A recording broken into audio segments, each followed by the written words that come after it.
Hello guys, welcome back for another video of Service Reset My Car. Today I'm going to show you I can change the menu language of a Citroen C4 Picasso.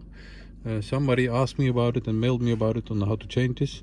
It's quite simple, so I'm going to show you how I did that. Before we start, I want to mention our YouTube channel, Service Reset My Car. Have a look at our channel for more than 300 other videos on how to reset different model cars. Use the comment area if you have any questions and I'll get back to you as soon as possible. Okay, let's start with this one. It's, as you can see, it's in English, and I'm going to show you how you can change that. I had to search for it, and you have to use this area over here. Press first of all the menu button over here. Once you've pressed that, the menu appears on your screen.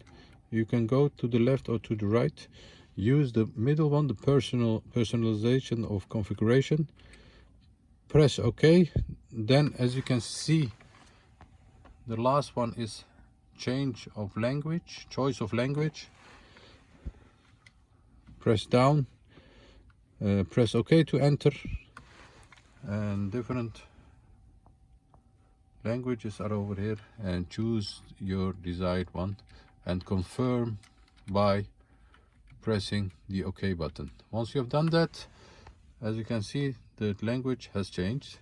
So let's do it reverse. Ignition off, ignition on. Press menu button. Change personalization configuration. OK. The bottom one is for changing the language. Press OK. Choose English if you like. Press OK, confirm with OK, and you'll see that the language has changed to the desired language. That was it. Thanks for watching. Hope to see you next time with another video. Bye bye.